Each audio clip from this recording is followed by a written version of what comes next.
What's going on, y'all? Welcome back to basketball. The NBA season is over now, which means we're already kind of into free agency because of the new CBA rules. Under the new rules, teams can start to negotiate with their players as soon as the season ends. So we've already got some breaking news about Pascal Siakam and the deal that he's probably going to get with the Indiana Pacers, so that's what we're going to talk about today. I actually really like this rule a lot, and we'll get into it, but before we do that, just want to make sure you guys like, subscribe, comment, do all those things. I respond to every single comment on my YouTube channel, and I intend to keep on doing so, except I've got one new variation on it. I talk about this in my ideal off-season video that I posted today as well, so make sure you go check that out. But I want to make sure I'm replying to everybody still, but only if the comment actually warrants it. We all know that on the internet there's a lot of things that people just put out there where they're like, you should just go jump off a bridge. And honestly, that's kind of funny, but I'm just not going to respond to those anymore. What I'm going to do is I'm going to timestamp you to this exact spot and basically just tell you your comment wasn't really worth my time answering. It was probably either rude or just not well thought out. And yeah, this is what you get from now on. But let's talk about Spicy P. So Pascal Siakam is going to get a 4-year, basically $190 million max deal to return to the Indiana Pacers. There were some rumors floating around that he might go somewhere else and explore something else, but apparently Pascal Siakam really liked his time with the Pacers, liked the play sound. I mean, why wouldn't he? He's always been a very up and down the court player, and when he got here, he fit right into the system and the offense that they had. Obviously, there were defensive struggles. That was never really his fault or everything. That was more so team and composition wise. So those will be things for the team to address in the offseason. But getting the 4-year max deal, now all those picks that you traded away to get Siakam this year, you can rest a little bit easier now because you've got this boy locked up for 4 years to come. He deserves max money. Pascal Siakam's an incredible basketball player. Do they have the stats here to tell him? Yeah, 21 points, damn near 8 rebounds, almost 4 assists a game, and only played 31 minutes.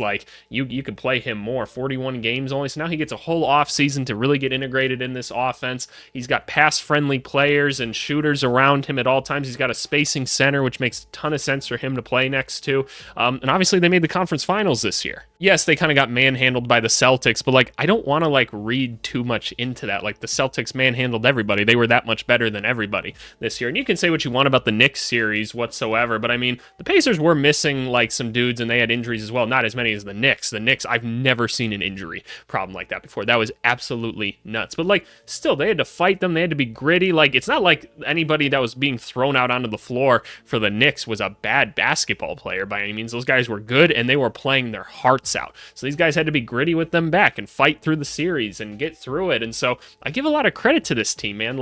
And Pascal Siakam was a big part of it because every time he'd keep getting to that free throw line and just butter every single time. So if you're a Pacers fan, I would feel really good about this because this was step one of the offseason. I really like that this is how this works from now on because I always thought, we all know tampering happens in the NBA, right? Things like that. I like that there's this period where teams can talk to their own guys, and the NBA is really trying to, keep guys in one place because I personally miss the time where guys were on one team for a long time. I think that just does develop more of a keen sense of fandom and stuff when that happens. I don't like when star players are constantly requesting trades. It just gets kind of annoying to me. So having all these incentives in place between the new aprons, how much money you can give them, how all the bird rights things work now, and now this where you can negotiate before any other team can, I just like that guys are kind of going to be sticking home a little bit more. Obviously, we applaud the fact that he's getting paid too. Shout out Spicy P. It's not like he was poor by any means going into this season, but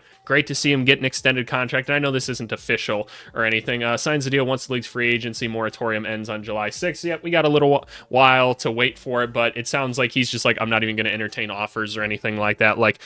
Sounds like they've been in contacts already. They're like, hey, we're just going to give you all the money that we have. Do you want to just sign for this? And, nobody can offer him more money at the end of the day. So he's like, yes, I would just like to have all the money. Thank you very much. I like playing for this team. I like you guys.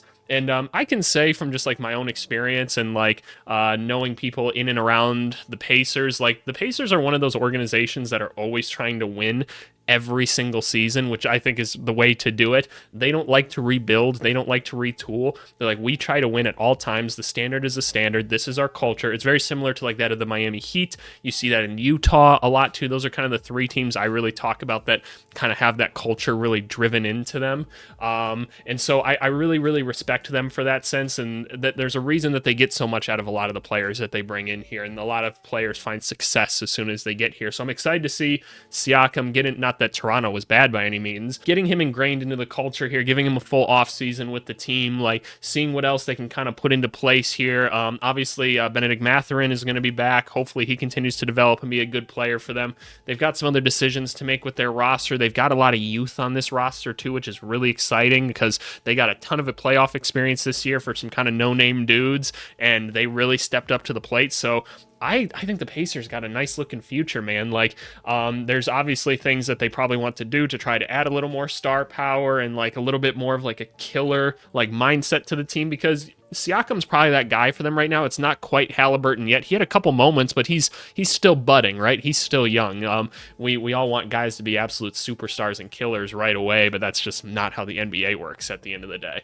So he's young. He's taking some time to get into it. He's getting better and better. I really, really like this team. Like I said, it'd be good to have another scorer. I wish they wouldn't have dealt Buddy Hield. I wish they could have tried to convince him to just like stay. I know that it was sounding like he was just going to ditch him, but that trade just never made sense to me. And I felt Buddy Hield was a big part of their team. So, and obviously they can't go like sign him now because they traded him in the last season. But I think adding some more spacing, definitely some length on the wing is going to be big for this team. But yeah, man, that's free agency so far. We're already getting into it. By the way, Gary Payton opted into his team or his player option because, of course, he did. He wasn't going to not take that. Let's hope Gary Payton's healthy going forward. Just trying to give you guys all the news I can.